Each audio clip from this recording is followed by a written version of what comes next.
नमस्कार दोस्तों, मैं हूं रवीश कुमार। आप देख रहे हैं RRTV न्यूज। चलिए जानते हैं देश और दुनिया की बड़ी और महत्वपूर्ण खबरें, लेकिन उससे पहले हमारी इस वीडियो को लाइक करके चैनल सब्सक्राइब जरूर कर दे। मुख्यमंत्री ममता बनर्जी ने गुरुवार को सनसनीखेज दावा करते हुए कहा कि यदि उनकी सरकार ने मतदाता सूची के विशेष गहन पुनरीक्षण SIR की प्रक्रिया रोकने का प्रयास किया होता तो केंद्र सरकार यहां विधानसभा चुनाव होने देने के बजाय सीधे राष्ट्रपति शासन लागू करवा देती। उनकी सरकार गृह मंत्री अमित शाह की चालाकी में नहीं फंसी। रूस के राष्ट्रपति व्लादिमीर पुतिन ने पीएम मोदी के साथ दिल्ली में घोषणा की कि रूस भारत के सबसे बड़े न्यूक्लियर प्लांट कुडनकुलम में सहयोग कर रहा है। तमिलनाडु में स्थित इस प्लांट के 2 रिएक्टर पहले से ही कार्यरत हैं और रूस इसे पूरी क्षमता तक पहुंचाने के लिए प्रतिबद्ध है। पुतिन ने कहा कि कुडनकुलम प्लांट भारत की ऊर्जा जरूरतों को पूरा करने में महत्वपूर्ण भूमिका निभाएगा। पाकिस्तान में हिंदू छात्राओं को धमकी मिल रही है कि अगर वे पढ़ना जारी रखना चाहती हैं तो उन्हें इस्लाम धर्म अपनाना होगा। यह मामला सिंध प्रांत का है, जहां हिंदू समुदाय के नेताओं ने सरकार से सुरक्षा सुनिश्चित करने और दोषियों के खिलाफ कार्रवाई करने की मांग की है। छात्राओं और उनके परिवारों में डर का माहौल है। यूपी में योगी सरकार घुसपैठियों को रोकने के लिए मॉडल तैयार कर रही है। पश्चिम बंगाल में SIR के कारण सुरक्षित ठिकाना ढूंढ रहे इन अवैध बांग्लादेशी व रोहिंग्या घुसपैठियों को प्रदेश में किसी भी कीमत पर नहीं घुसने दिया जाएगा। बंगाल में भाजपा ने आधिकारिक तौर पर चुनावी बिगुल बजा दिया है। पार्टी 5 दिसंबर यानी शुक्रवार से राज्य में आधिकारिक तौर पर अपना चुनाव अभियान शुरू कर रही है। गुरुवार को संवाददाता सम्मेलन में भाजपा नेता व पूर्व प्रदेश अध्यक्ष राहुल सिन्हा ने कहा कि सबसे पहले राज्य भर में 13,000 रैलियां की जाएंगी। रूसी राष्ट्रपति व्लादिमीर पुतिन 2 दिवसीय भारत यात्रा पर हैं। पीएम मोदी के न्योते पर पुतिन भारत आए हैं।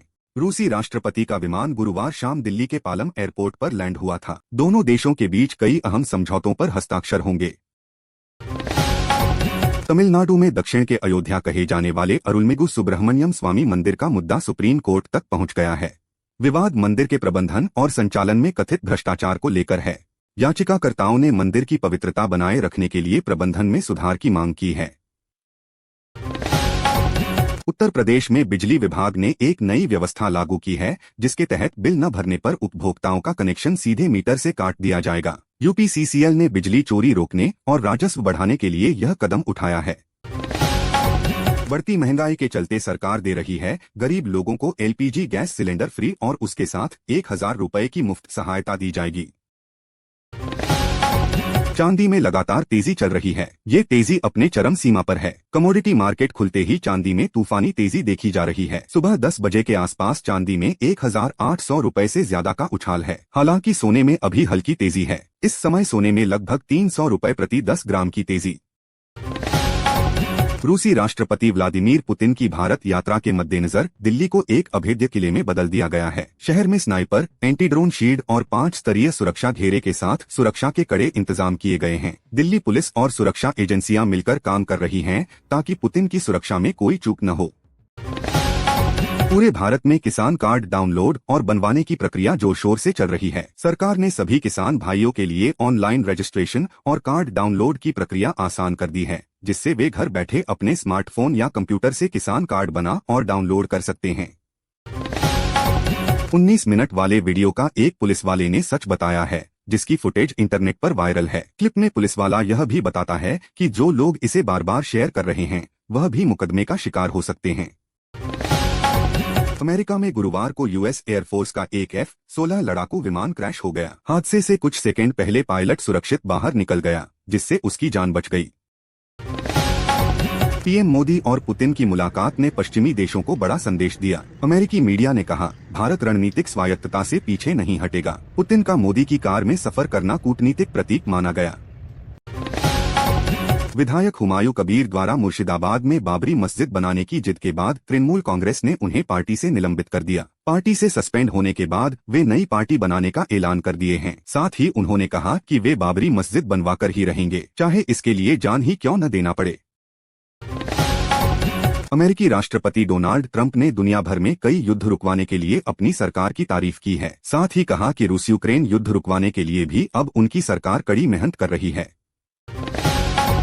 धनबाद के केंदुआडीह में गैस रिसाव के कारण 2 लोगों की जान चली गई, जिसके बाद प्रशासन सक्रिय हो गया है। डीसी ने माइंस एक्ट के तहत जांच के आदेश दिए हैं और 3 दिनों में रिपोर्ट मांगी है। घटना के बाद इलाके में सुरक्षा बढ़ा दी गई है। भारतीय रिजर्व बैंक (RBI) ने रेपो रेट में 0.25% की कटौती करके आम आदमी को राहत दी है। इस फैसले से होम लोन और अन्य लोन की EMI कम होने की संभावना है, जिससे लोगों पर वित्तीय बोझ कम होगा। जम्मू कश्मीर के वैष्णो देवी मेडिकल कॉलेज में मुस्लिम छात्रों को सीटें देने के मुद्दे पर विवाद गहरा गया है। कई संगठन कॉलेज प्रशासन के फैसले का विरोध कर रहे हैं, जबकि भाजपा कॉलेज के समर्थन में उतरी है। विवाद के चलते कॉलेज का भविष्य अनिश्चित है और इसके बंद होने की आशंका भी जताई जा रही है।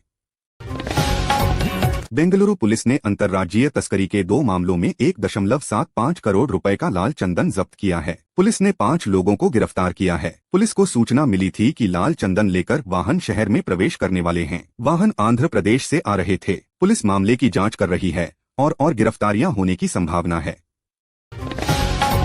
उत्तर प्रदेश में बीड़ा महायोजना को आगे बढ़ाने के लिए 8,349 एकड़ भूमि का अधिग्रहण किया जाएगा। इस परियोजना के लिए भूमि अधिग्रहण का प्रस्ताव तैयार करके शासन को भेजा जाएगा, जिससे योजना को गति मिलेगी और विकास कार्यों को सुचारू रूप से किया जा सकेगा। बिहार विधानसभा के शीतकालीन सत्र में तेजस्वी यादव की अनुपस्थिति पर राजद नेता शिवानंद तिवारी ने निशाना साधा है। तिवारी ने कहा कि तेजस्वी ने मैदान छोड़ दिया है और उनमें विपक्ष की भूमिका निभाने की क्षमता नहीं है।